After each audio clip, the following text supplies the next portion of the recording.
ಅಮೃತಸರದಲ್ಲಿ high alert ಘೋಷಣೆ ನೋಡಿ. ಆ ಫತೇ ಒನ್ನನ್ನು ಕೂಡ ನಾವು ಹೊಡೆದಾಕಿರೋದು ನಮ್ಮ ಆಕಾಶ್ ತೀರ್ ಮುಖಾಂತರ. ಬೇರೆ ಬೇರೆ ಸಿಸ್ಟಮ್ಗಳನ್ನು ಮಾಡಿಟ್ಟಿದ್ದೀವಲ್ವಾ, ಆಕಾಶ್ ಮಿಸೈಲ್ ಸಿಸ್ಟಮ್ ಇದೆ ನಮ್ಮಲ್ಲಿ. ಅಮೃತಸರದಲ್ಲಿ ಹೈ ಅಲರ್ಟ್ ಘೋಷಣೆ, ಪಾಕ್ನಿಂದ ಮತ್ತಷ್ಟು ದಾಳಿ ಸಾಧ್ಯತೆ. ಆಮೇಲೆ ಒಂದು ನೆನಪಿಟ್ಕೊಳ್ಳಿ ವೀಕ್ಷಕರೇ, ಪೂರ್ಣ ಪ್ರಮಾಣದ ಯುದ್ಧ ಅಲ್ಲ ಇದು. ಈಗಲೂ ಕೂಡ ಇದು ನೆಟ್ ಪ್ರಾಕ್ಟೀಸ್. ಆಮೇಲೆ ಕೆಲವು ಸ್ಟ್ರೆಂತ್ ವೀಕ್ನೆಸ್ ಅಳೆಯಕ್ಕಾಗತ್ತೆ. ಅಂದ್ರೆ ನೀವು ಕಳಿಸೋದು ಯಾವುದನ್ನ, ಡ್ರೋನ್ ಅನ್ನ ಕಳಿಸಿ, ಯಾಕಂದ್ರೆ ಕಡಿಮೆ ಆಗುತ್ತೆ ಡ್ರೋನ್ ಎಲ್ಲ. ಡ್ರೋನ್ ಅನ್ನ ಕಳಿಸಿ ಎಷ್ಟು ಅಲರ್ಟ್ ಇದ್ದೀರಿ, ಎಲ್ಲೆಲ್ಲಿ ಇಟ್ಟಿದ್ದೀರಿ, ಹೆಂಗ್ ಹೊಡಿತೀರಿ, ಹಿಂಗೆಲ್ಲ ಇರುತ್ತೆ. ಕೆಲವೊಮ್ಮೆ ಏನಾಗುತ್ತೆ ಗೊತ್ತಾ, ಡಮ್ಮಿ ಪೀಸ್ ಕಳಿಸ್ಬಿಡ್ತಾರೆ. ನಾವು ಕಳಿಸ್ತೀವಿ, ಅವರು ಕಳಿಸ್ತಾರೆ. ಯಾಕಂದ್ರೆ ಅವರು ಸೆಲ್ಫ್ ಡಿಫೆನ್ಸ್ ಸಿಸ್ಟಮ್ ಇರುತ್ತಲ್ಲ, ಅದನ್ನ ಖಾಲಿ ಮಾಡೋದು. ಈಗ ನಾವು ಒಂದು 10 ಶಸ್ತ್ರಾಸ್ತ್ರಗಳನ್ನು ಇಟ್ಕೊಂಡಿರ್ತೀವಿ ತಿಳ್ಕೊಳ್ಳಿ ಹೊಡಿಯಕ್ಕೆ. ಅವರು ಒಂದು 10 ಇಟ್ಕೊಂಡಿರ್ತಾರೆ. ನಾನು ಇಲ್ಲಿಂದ ಡಮ್ಮಿ ಪೀಸ್ ಕಳಿಸೋದು. ಆ ಡಮ್ಮಿ ಪೀಸ್ಗೆ ಅವರು ತಮ್ಮ ಶಸ್ತ್ರಾಸ್ತ್ರಗಳನ್ನು ಹೊಡೆದು ಖಾಲಿ ಮಾಡ್ತಾರೆ. ಇಂಥದ್ದನ್ನೆಲ್ಲ 1971 ವಾರಲ್ಲೆಲ್ಲ ಭಾರತ ಮಾಡಿತ್ತು. ಈ ಬಾರಿ CSD ಇದ್ದಾರೆ. ಅಂದ್ರೆ ಈ ನೌಕಾದಳ, ಪದಾತಿ ದಳ ಮತ್ತು ವಾಯುಸೇನೆ, ಈ ಮೂರಕ್ಕೂ ಒಬ್ಬ ಚೀಫ್ ಇದ್ದಾರೆ. ಈ ಹಿಂದೆ ಎಲ್ಲ ಸ್ವಲ್ಪ ಹೈರಾರ್ಕಿ ಆಗ್ತಾ ಇತ್ತು. ಅಂದ್ರೆ ಅವ್ರ 3 ಜನರಿಗೂ ಒಬ್ಬ ಡೈರೆಕ್ಷನ್ ಕೊಡ್ಲಿಕ್ಕೆ ಒಬ್ಬ ಬೇಕಲ್ಲ. ಅದೇನಾಗ್ತಾ ಇತ್ತು ಅಂತಂದ್ರೆ, ಏರ್ ಫೋರ್ಸ್ ಅದರ ಮುಖ್ಯಸ್ಥರು ಅವರೊಂದು ನಿರ್ಧಾರ ಕೈಗೊಳ್ತಾ ಇದ್ರು. ಈ ಕೋಆರ್ಡಿನೇಷನ್ಗಳಾಗ್ತಾ ಇರಲಿಲ್ಲ. ಈಗೇನಾಗುತ್ತೆ, ಕೋಆರ್ಡಿನೇಷನ್, ನೇವಿ ಜೊತೆ ಕೋಆರ್ಡಿನೇಷನ್, ಏರ್ ಫೋರ್ಸ್ ಒಂದು ಹಾಕಿ ನಾವು ಇಲ್ಲಿಂದ ಒಂದು INS ವಿಕ್ರಾಂತ್ ಒಂದು ಬಿಡ್ತೀವಿ, ಮತ್ತು ಆ ಕಡೆಯಿಂದ ಸರ್ಫೇಸ್ ಟು ಸರ್ಫೇಸ್ ಅಲ್ಲಿಂದ ಒಂದು ಬಿಡ್ಲಿ. ಕೋಆರ್ಡಿನೇಷನ್ಗಳು ಶುರುವಾಗಿದೆ. ಹಾಗಾಗಿ ಬಹಳ ಅದ್ಭುತವಾದಂತಹ ಕೋಆರ್ಡಿನೇಷನ್ ಅಲ್ಲಿ ಭಾರತ ಸೈನ್ಯ ಮುಂದುವರಿತಾ ಇದೆ. ನಾನು ಹೇಳಿದೆ ನಿಮಗೆ ಇಲ್ಲಿ ತನಕ. ಆಮೇಲೆ ಈಗಲೂ ಕೂಡ ಈ ಅಣುಬಾಂಬ್ ಇದೆಯಲ್ಲ, ಅತಿ ಹೆಚ್ಚಿರೋದು ರಷ್ಯಾ. ಅಮೃತಸರದಲ್ಲಿ ಹೈ ಅಲರ್ಟ್ ಘೋಷಣೆ ನೋಡಿ. ಆ ಫತೇ ಒನ್ನನ್ನು ಕೂಡ ನಾವು ಹೊಡೆದಾಕಿರೋದು ನಮ್ಮ ಆಕಾಶ್ ತೀರ್ ಮುಖಾಂತರ. ಬೇರೆ ಬೇರೆ ಸಿಸ್ಟಮ್ಗಳನ್ನು ಮಾಡಿಟ್ಟಿದ್ದೀವಲ್ವಾ, ಆಕಾಶ್ ಮಿಸೈಲ್ ಸಿಸ್ಟಮ್ ಇದೆ ನಮ್ಮಲ್ಲಿ. ಅಮೃತಸರದಲ್ಲಿ ಹೈ ಅಲರ್ಟ್ ಘೋಷಣೆ, ಪಾಕ್ನಿಂದ ಮತ್ತಷ್ಟು ದಾಳಿ ಸಾಧ್ಯತೆ. ಆಮೇಲೆ ಒಂದು ನೆನಪಿಟ್ಕೊಳ್ಳಿ ವೀಕ್ಷಕರೇ, ಪೂರ್ಣ ಪ್ರಮಾಣದ ಯುದ್ಧ ಅಲ್ಲ ಇದು. ಈಗಲೂ ಕೂಡ ಇದು ನೆಟ್ ಪ್ರಾಕ್ಟೀಸ್. ಆಮೇಲೆ ಕೆಲವು ಸ್ಟ್ರೆಂತ್ ವೀಕ್ನೆಸ್ ಅಳೆಯಕ್ಕಾಗತ್ತೆ. ಅಂದ್ರೆ ನೀವು ಕಳಿಸೋದು ಯಾವುದನ್ನ, ಡ್ರೋನ್ ಅನ್ನ ಕಳಿಸಿ, ಯಾಕಂದ್ರೆ ಕಡಿಮೆ ಆಗುತ್ತೆ ಡ್ರೋನ್ ಎಲ್ಲ. ಡ್ರೋನ್ ಅನ್ನ ಕಳಿಸಿ ಎಷ್ಟು ಅಲರ್ಟ್ ಇದ್ದೀರಿ, ಎಲ್ಲೆಲ್ಲಿ ಇಟ್ಟಿದ್ದೀರಿ, ಹೆಂಗ್ ಹೊಡಿತೀರಿ, ಹಿಂಗೆಲ್ಲ ಇರುತ್ತೆ. ಕೆಲವೊಮ್ಮೆ ಏನಾಗುತ್ತೆ ಗೊತ್ತಾ, ಡಮ್ಮಿ ಪೀಸ್ ಕಳಿಸ್ಬಿಡ್ತಾರೆ. ನಾವು ಕಳಿಸ್ತೀವಿ, ಅವರು ಕಳಿಸ್ತಾರೆ. ಯಾಕಂದ್ರೆ ಅವರು ಸೆಲ್ಫ್ ಡಿಫೆನ್ಸ್ ಸಿಸ್ಟಮ್ ಇರುತ್ತಲ್ಲ, ಅದನ್ನ ಖಾಲಿ ಮಾಡೋದು. ಈಗ ನಾವು ಒಂದು 10 ಶಸ್ತ್ರಾಸ್ತ್ರಗಳನ್ನು ಇಟ್ಕೊಂಡಿರ್ತೀವಿ ತಿಳ್ಕೊಳ್ಳಿ ಹೊಡಿಯಕ್ಕೆ. ಅವರು ಒಂದು 10 ಇಟ್ಕೊಂಡಿರ್ತಾರೆ. ನಾನು ಇಲ್ಲಿಂದ ಡಮ್ಮಿ ಪೀಸ್ ಕಳಿಸೋದು. ಆ ಡಮ್ಮಿ ಪೀಸ್ಗೆ ಅವರು ತಮ್ಮ ಶಸ್ತ್ರಾಸ್ತ್ರಗಳನ್ನು ಹೊಡೆದು ಖಾಲಿ ಮಾಡ್ತಾರೆ. ಇಂಥದ್ದನ್ನೆಲ್ಲ 1971 ವಾರಲ್ಲೆಲ್ಲ ಭಾರತ ಮಾಡಿತ್ತು. ಈ ಬಾರಿ CSD ಇದ್ದಾರೆ. ಅಂದ್ರೆ ಈ ನೌಕಾದಳ, ಪದಾತಿ ದಳ ಮತ್ತು ವಾಯುಸೇನೆ, ಈ ಮೂರಕ್ಕೂ ಒಬ್ಬ ಚೀಫ್ ಇದ್ದಾರೆ. ಈ ಹಿಂದೆ ಎಲ್ಲ ಸ್ವಲ್ಪ ಹೈರಾರ್ಕಿ ಆಗ್ತಾ ಇತ್ತು. ಅಂದ್ರೆ ಅವ್ರ 3 ಜನರಿಗೂ ಒಬ್ಬ ಡೈರೆಕ್ಷನ್ ಕೊಡ್ಲಿಕ್ಕೆ ಒಬ್ಬ ಬೇಕಲ್ಲ. ಅದೇನಾಗ್ತಾ ಇತ್ತು ಅಂತಂದ್ರೆ, ಏರ್ ಫೋರ್ಸ್ ಅದರ ಮುಖ್ಯಸ್ಥರು ಅವರೊಂದು ನಿರ್ಧಾರ ಕೈಗೊಳ್ತಾ ಇದ್ರು. ಈ ಕೋಆರ್ಡಿನೇಷನ್ಗಳಾಗ್ತಾ ಇರಲಿಲ್ಲ. ಈಗೇನಾಗುತ್ತೆ, ಕೋಆರ್ಡಿನೇಷನ್, ನೇವಿ ಜೊತೆ ಕೋಆರ್ಡಿನೇಷನ್, ಏರ್ ಫೋರ್ಸ್ ಒಂದು ಹಾಕಿ ನಾವು ಇಲ್ಲಿಂದ ಒಂದು INS ವಿಕ್ರಾಂತ್ ಒಂದು ಬಿಡ್ತೀವಿ, ಮತ್ತು ಆ ಕಡೆಯಿಂದ ಸರ್ಫೇಸ್ ಟು ಸರ್ಫೇಸ್ ಅಲ್ಲಿಂದ ಒಂದು ಬಿಡ್ಲಿ. ಕೋಆರ್ಡಿನೇಷನ್ಗಳು ಶುರುವಾಗಿದೆ. ಹಾಗಾಗಿ ಬಹಳ ಅದ್ಭುತವಾದಂತಹ ಕೋಆರ್ಡಿನೇಷನ್ ಅಲ್ಲಿ ಭಾರತ ಸೈನ್ಯ ಮುಂದುವರಿತಾ ಇದೆ. ನಾನು ಹೇಳಿದೆ ನಿಮಗೆ ಇಲ್ಲಿ ತನಕ.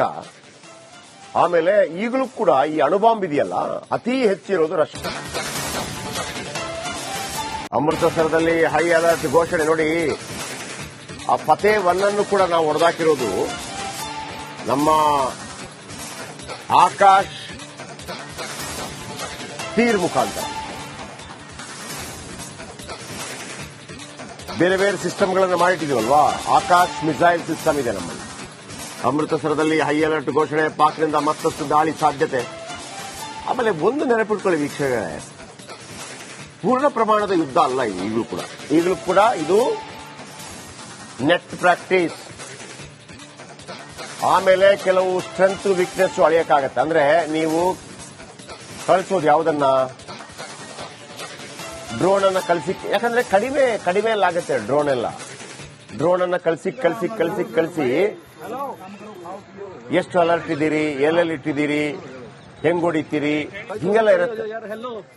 ಕೆಲವೊಮ್ಮೆ ಏನಾಗುತ್ತೆ ಗೊತ್ತಾ, ಡಮ್ಮಿ ಪೀಸ್ ಕಳಿಸ್ಬಿಡ್ತಾರೆ. ನಾವು ಕಳಿಸ್ತೀವಿ, ಅವರು ಕಳಿಸ್ತಾರೆ. ಯಾಕಂದ್ರೆ ಅವರು ಸೆಲ್ಫ್ ಡಿಫೆನ್ಸ್ ಸಿಸ್ಟಮ್ ಇರುತ್ತಲ್ಲ, ಅದನ್ನು ಖಾಲಿ ಮಾಡೋದು. ಈಗ ನಾವು ಒಂದು 10 ಶಸ್ತ್ರಾಸ್ತ್ರಗಳನ್ನು ಇಟ್ಕೊಂಡಿರ್ತೀವಿ ತಿಳ್ಕೊಳ್ಳಿ ಹೊಡಿಯಕ್ಕೆ. ಅವರು ಒಂದು 10 ಇಟ್ಕೊಂಡಿರ್ತಾರೆ. ನಾನು ಇಲ್ಲಿಂದ ಡಮ್ಮಿ ಪೀಸ್ ಕಳಿಸೋದು. ಆ ಡಮ್ಮಿ ಪೀಸ್ಗೆ ಅವರು ತಮ್ಮ ಶಸ್ತ್ರಾಸ್ತ್ರಗಳನ್ನು ಹೊಡೆದು ಖಾಲಿ ಮಾಡ್ತಾರೆ. ಇಂಥದ್ದನ್ನೆಲ್ಲ 1971 ವಾರಲ್ಲೆಲ್ಲ ಭಾರತ ಮಾಡಿತ್ತು. ಈ ಬಾರಿ CSD ಇದ್ದಾರೆ. ಅಂದ್ರೆ ಈ ನೌಕಾದಳ, ಪದಾತಿ ದಳ ಮತ್ತು ವಾಯುಸೇನೆ, ಈ ಮೂರಕ್ಕೂ ಒಬ್ಬ ಚೀಫ್ ಇದ್ದಾರೆ. ಈ ಹಿಂದೆ ಎಲ್ಲ ಸ್ವಲ್ಪ ಹೈರಾರ್ಕಿ ಆಗ್ತಾ ಇತ್ತು. ಅಂದ್ರೆ ಅವ್ರ 3 ಜನರಿಗೂ ಒಬ್ಬ ಡೈರೆಕ್ಷನ್ ಕೊಡ್ಲಿಕ್ಕೆ ಒಬ್ಬ ಬೇಕಲ್ಲ.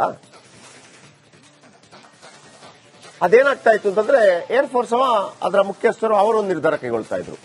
ಈ ಕೋಆರ್ಡಿನೇಷನ್ಗಳಾಗ್ತಾ ಇರಲಿಲ್ಲ. ಈಗೇನಾಗುತ್ತೆ, ಕೋಆರ್ಡಿನೇಷನ್, ನೇವಿ ಜೊತೆ ಕೋಆರ್ಡಿನೇಷನ್, ಏರ್ ಫೋರ್ಸ್ ಇಂದ ಒಂದು ಹಾಕಿ ನಾವು ಇಲ್ಲಿಂದ ಒಂದು INS ವಿಕ್ರಾಂತ್ ಒಂದು ಬಿಡ್ತೀವಿ ಮತ್ತು ಆ ಕಡೆಯಿಂದ ಸರ್ಫೇಸ್ ಟು ಸರ್ಫೇಸ್ ಅಲ್ಲಿಂದ ಒಂದು ಬಿಡ್ಲಿ. ಕೋಆರ್ಡಿನೇಷನ್ಗಳು ಶುರುವಾಗಿದೆ.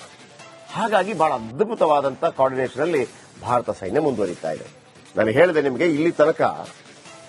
ಆಮೇಲೆ ಈಗಲೂ ಕೂಡ ಈ ಅಣುಬಾಂಬ್ ಇದೆಯಲ್ಲ, ಅತಿ ಹೆಚ್ಚಿರೋದು ರಷ್ಯಾ. ಅಮೃತಸರದಲ್ಲಿ ಹೈ ಅಲರ್ಟ್ ಘೋಷಣೆ ನೋಡಿ. ಆ ಫತೇ 1 ಅನ್ನು ಕೂಡ ನಾವು ಹೊಡೆದಾಕಿರೋದು ನಮ್ಮ ಆಕಾಶ್ ತೀರ್ ಮುಖಾಂತರ. ಬೇರೆ ಬೇರೆ ಸಿಸ್ಟಮ್ಗಳನ್ನು ಮಾಡಿಟ್ಟಿದೀವಲ್ವಾ. ಆಕಾಶ್ ಮಿಸೈಲ್ ಸಿಸ್ಟಮ್ ಇದೆ ನಮ್ಮಲ್ಲಿ. ಅಮೃತಸರದಲ್ಲಿ ಹೈ ಅಲರ್ಟ್ ಘೋಷಣೆ, ಪಾಕ್ನಿಂದ ಮತ್ತಷ್ಟು ದಾಳಿ ಸಾಧ್ಯತೆ.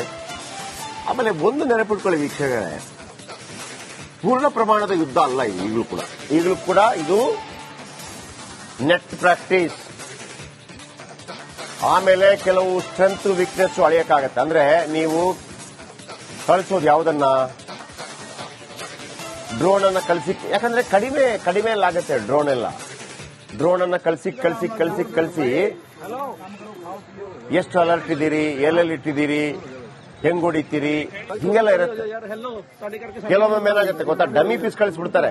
ನಾವು ಕಳಿಸ್ತೀವಿ, ಅವರು ಕಳಿಸ್ತಾರೆ. ಯಾಕಂದ್ರೆ ಅವರು ಸೆಲ್ಫ್ ಡಿಫೆನ್ಸ್ ಸಿಸ್ಟಮ್ ಇರುತ್ತಲ್ಲ, ಅದನ್ನು ಖಾಲಿ ಮಾಡೋದು. ಈಗ ನಾವು ಒಂದು 10 ಶಸ್ತ್ರಾಸ್ತ್ರಗಳನ್ನು ಇಟ್ಕೊಂಡಿರ್ತೀವಿ ತಿಳ್ಕೊಳ್ಳಿ ಹೊಡಿಯಕ್ಕೆ. ಅವರು ಒಂದು 10 ಇಟ್ಕೊಂಡಿರ್ತಾರೆ. ನಾನು ಇಲ್ಲಿಂದ ಡಮ್ಮಿ ಪೀಸ್ ಕಳಿಸೋದು. ಆ ಡಮ್ಮಿ ಪೀಸ್ಗೆ ಅವರು ತಮ್ಮ ಶಸ್ತ್ರಾಸ್ತ್ರಗಳನ್ನು ಹೊಡೆದು ಖಾಲಿ ಮಾಡ್ತಾರೆ. ಇಂಥದ್ದನ್ನೆಲ್ಲ 1971 ವಾರಲ್ಲೆಲ್ಲ ಭಾರತ ಮಾಡಿತ್ತು. ಈ ಬಾರಿ CSD ಇದ್ದಾರೆ. ಅಂದ್ರೆ ಈ ನೌಕಾದಳ, ಪದಾತಿ ದಳ ಮತ್ತು ವಾಯುಸೇನೆ, ಈ ಮೂರಕ್ಕೂ ಒಬ್ಬ ಚೀಫ್ ಇದ್ದಾರೆ. ಈ ಹಿಂದೆ ಎಲ್ಲ ಸ್ವಲ್ಪ ಹೈರಾರ್ಕಿ ಆಗ್ತಾ ಇತ್ತು.